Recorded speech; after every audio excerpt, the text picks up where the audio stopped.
happens.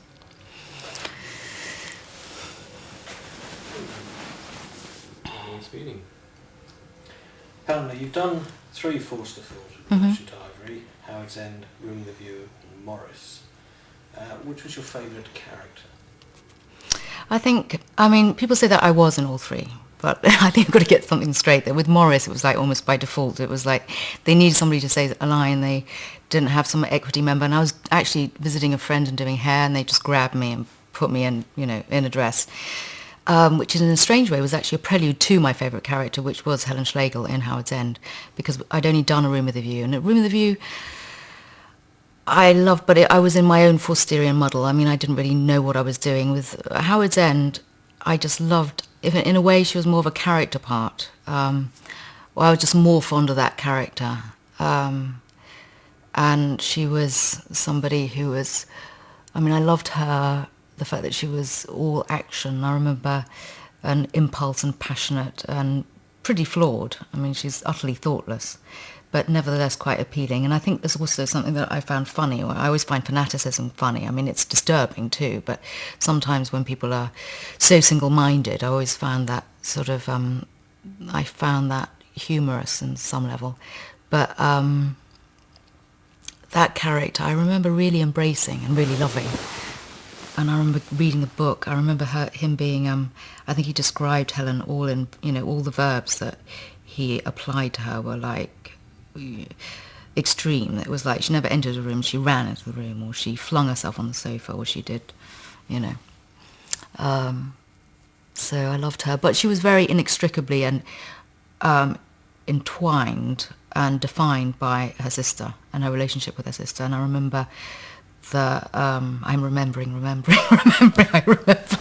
I seem to remember that was, her whole arc and journey was defined by Meg marrying Mr. Wilcox, and you can see that, in fact, her whole behaviour by going and connecting with Leonard Bast, identifying him maybe in a sort of as a reject because she feels unconsciously or pretty consciously possibly sort of rejected or bereft of her sister. And all that can be explained. I think also there was an image I think we just sort of worked on, Emma and I, that he described the two sisters as a, which is quite funny and apposite in a way, as a composite Indian god with flailing arms and, legs and, and speaking, but they were one at the beginning and then they separate. You touched on it very briefly at the beginning of that answer. Ishmael said that you were also working in the hair department on Morris. I was on the hair department because my great friend Carol Hemming, who basically created some people, I think my hair sort of upstaged me for most of the time. In fact, she did it, for most of my early career. In fact, she did my hair today, but she's my great friend, and we did A Room with a View together. And when I did watch Howard's End, that was my first impact. Was, oh my God, what great hair! I mean, doing it though, she would, you'd have to have quantities of hair sewed in and have pin curls every night. So it was actually a painful process, but it looked, it looked worth it. The pain was worth it. But I was in the hair department on Morris. I was sort of given, I think, all the men to Brill cream their hair down. And I rather like being a hairdresser. Perhaps that's what I should be doing, actually. But alternative career. You and Simon Callum are the only ones who have appeared in all 3 of them. Is it fair to say that you're an Ian Forster fan? I am an Ian Forster fan. I mean, I wasn't previous. I wasn't that conscious of him. But having done them, a huge fan. And I think he has a lot with... I watched Howard's End again. Not my... my favourite pastime is never really watching myself on film because I'm positively allergic to watching myself in film. So I hadn't seen the film for ages. And then watching it on Saturday, and then sort of even skimming the book a bit to try and sort of, jolt the memory. There's a lot that I find he's quite a wonderful writer and so wonderful at writing women's characters, of which, there are very few, or just characters, full stop, but particularly women's characters, and their and getting inside that psychology, he was brilliant at, and writing great dialogue too. So did you know Foster before Merchandising? I'm just thinking. I don't know. I mean, I was conscious of it. I think like Passage to India, but that's quite an old book. I think you have to be quite mature for that. But I hadn't probably...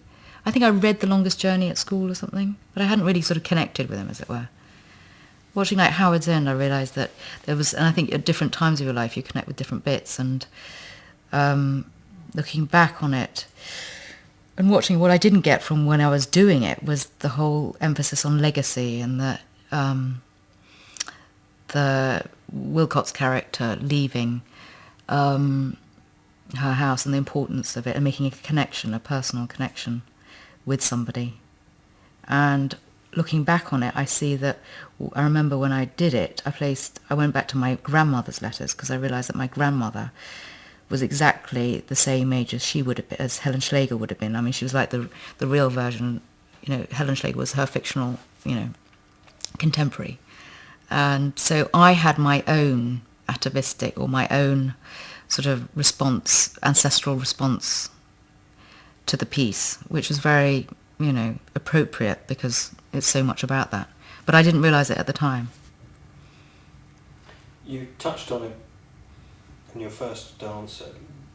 How would you describe the character of Helen? Helen, she's all... she's very passionate and all impulse, intellectual, and somebody who wants to embrace a cause. I mean, humanitarian, both the Schlegels are, and sort of bohemians. And then, but utterly quite thoughtless, and somewhat reckless. And but as I say, I think that springs from being completely thrown off balance. This is the way I read her anyway, by her sister's marriage to Mr. Wilcox, and I think she feels quite bereft, and that's why she goes off and embraces, or goes off and has a child with Leonard Bast, in a way to heal her loss.